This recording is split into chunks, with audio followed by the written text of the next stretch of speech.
from Homestead. I'm Tangie, and today we're going to be in the kitchen with a garden to table recipe for the kids. How about some pizza? What makes your garden grow? Water and sunshine. What makes your spirit grow? Knowing that she'll be mine.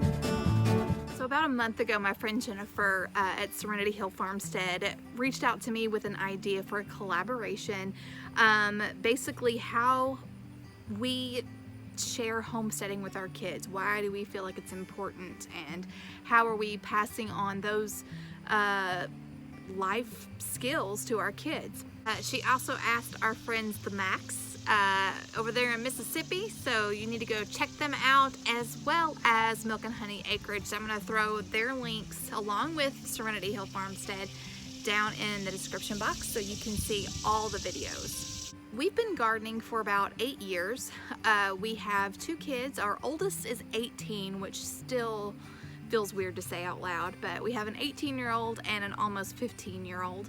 And so we have been gardening, like I said, a majority of both of their lives. When we first started gardening, at first it was an experiment. Can I grow food? And then it went from can I grow food to, well, what's in the food that I'm buying and how does it compare? And then when you realize, okay, well, maybe some of this organic, locally raised stuff is better for my family, but that price tag though, and that's not to say it's not worth it. It's just, when you only have so much money to go toward your grocery bill, you have to make the best of it. So then it became, well, not can I grow it, but can I grow enough of it to feed my family? And we would be able to feed our family the best. We do grow organically, and you can't get any more local than your own backyard.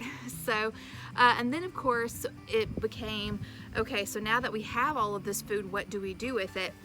The most fun for me is when we're sitting down to a meal and I tell the family, the kids, the husband, most of this came out of our backyard, and to me it's so rewarding and it's so satisfying. And one of our favorite dishes is pizza. You can really, with a homemade pizza, you can pile on so many things from your garden. It's a really great way to eat it, and kids love pizza, so it's a great way to get them to eat their veggies. So we're gonna go in the kitchen and I'm going to share a recipe, again, just using things from the garden, and let's go.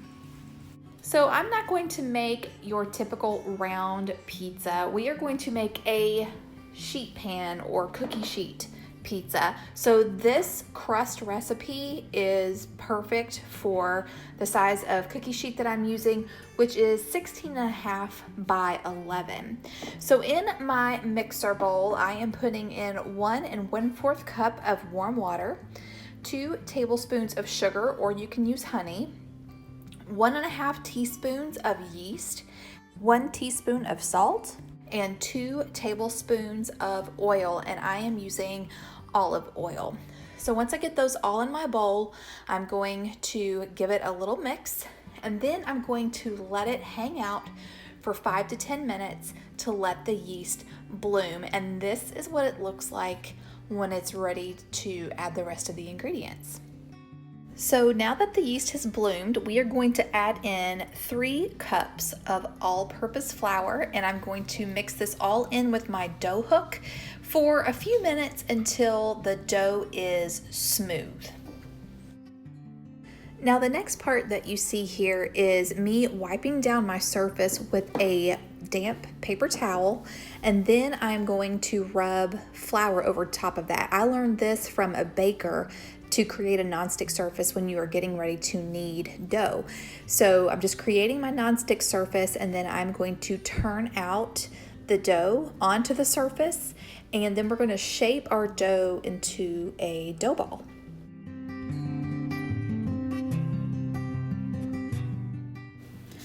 So here I'm just sprinkling a little bit of flour on my dough ball so my hands wouldn't stick to it while I shape it. The extra kneading is not necessary at this point. The crust is still soft and tender. So yeah, we're just shaping it, and then we're gonna let it rest on the counter while I gather the rest of my supplies and ingredients. A few moments later, it is time to get this shaped and on the cookie sheet. So the first thing I'm going to do is line my cookie sheet with some parchment paper. When I was about 15, one of my first jobs was I worked at a pizza place. It was called Buck's Pizza, and we had delicious pizza. And so I still, to this day, when I make pizza, I shape the pizza the way I was taught to there, which is you don't throw it, you don't stretch it.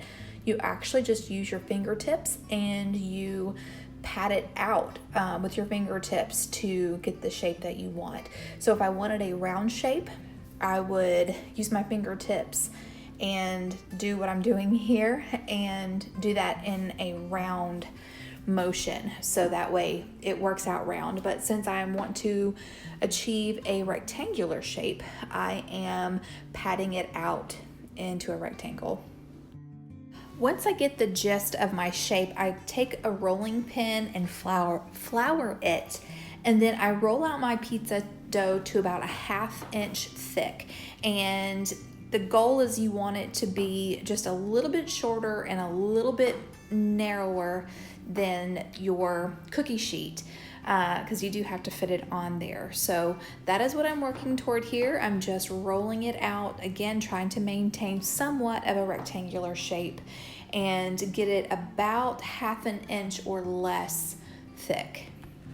Now, hindsight is always 20/20. I should have rolled the pizza dough out on the parchment paper. It would have made transferring it to the sheet pan a lot easier.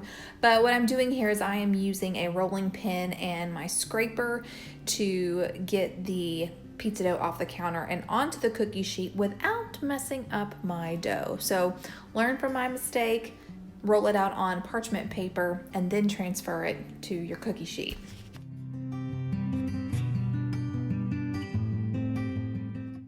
Now that I've got my dough on my cookie sheet, I am just trimming off the excess. That is the baker's bonus right there. If you are the one making the pizza dough, then you can either bake that separately with some Parmesan cheese or some cinnamon and sugar. It is all yours to do with whatever you want.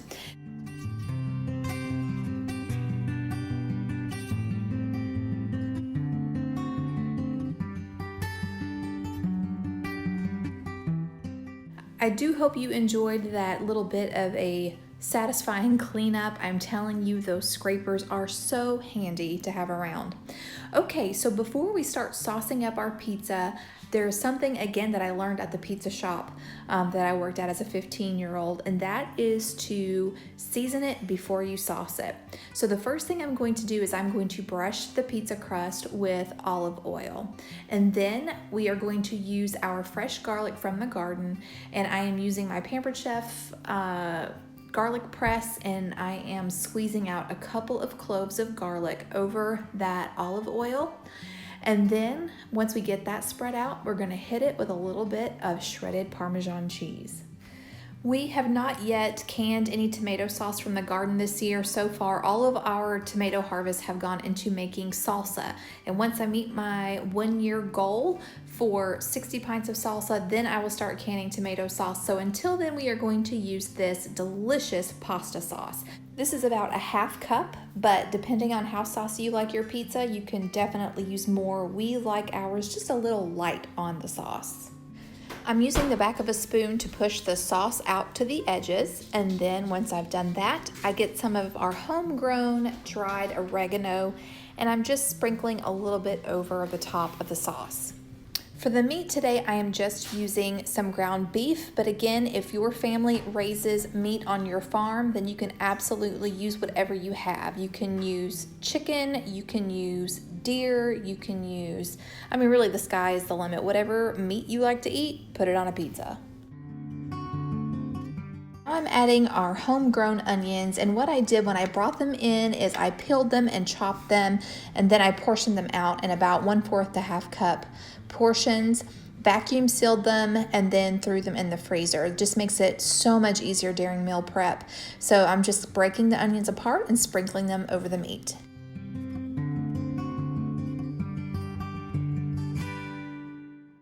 And I did the same thing with our bell peppers, washed them, chopped them, and put them into vacuum sealed bags, threw them in the freezer. Makes meal prep so much easier throughout the week, and I'm just sprinkling that over the top.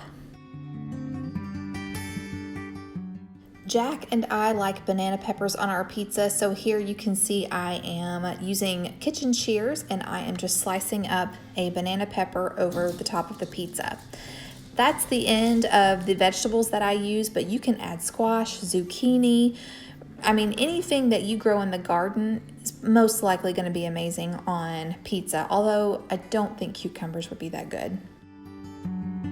Now I'm topping our pizza with cheese, and again, you could add more vegetables, you can add more herbs, and another option, if you are canning a bunch of salsa like we are, you can make a Mexican pizza. We could have easily, instead of used pasta sauce, we could have used salsa, and then done the exact same toppings, maybe added some cumin over the top. That would have been incredible. The pizza went into the oven at about 400 degrees Fahrenheit for about 25 minutes, and here's what came out at the end.